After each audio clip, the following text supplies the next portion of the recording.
1917. That's something. That's a long time ago, and that was a horrible thing. Jim, go ahead.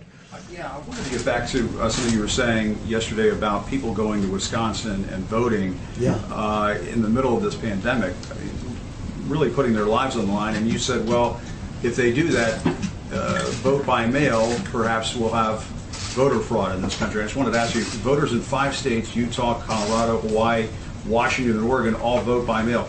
Can you or the White House staff or your campaign provide any evidence to back up your claim that mail-in voting is rife with fraud, like the example you gave of people working in rooms filling out false ballots? You've been talking about voter fraud since the beginning of this administration. Very fair. And where's the evidence of it? I think there's a lot of evidence, but we'll provide you with some, okay? And there's evidence that's being compiled, just like it's being compiled in the state of California, where they settled with Judicial Watch, saying that 1 million people should not have been voting. And you saw that? Did you, wait, excuse me. Well, I'm just telling you. I'm telling you, in California, in the great state of California, they settled, and we could have gone a lot further. Judicial Watch settled where they agreed that 1 million people should not have voted, where they were 115 years old and lots of things, and people were voting in their place. What I see, and every one of those states that you mentioned is a state that happens to be won by the Democrats.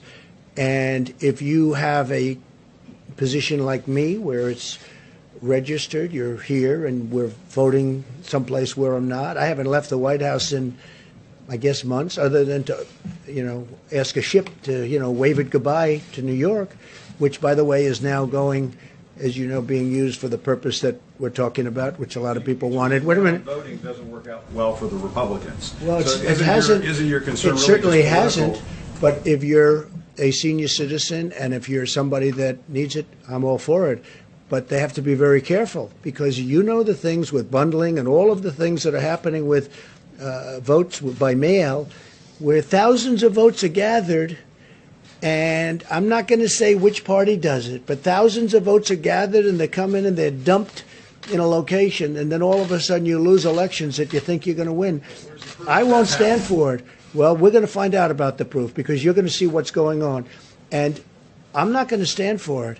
Our voting system, first of all, we should have voter ID. When you vote, you should have voter ID. And if you send something in, you should be sure, as a state and as a country, you should be sure that that vote is meaningful and it's not just made fraudulently, because there's a lot of fraudulent voting going on in this country. This country should have voter ID. Okay, let's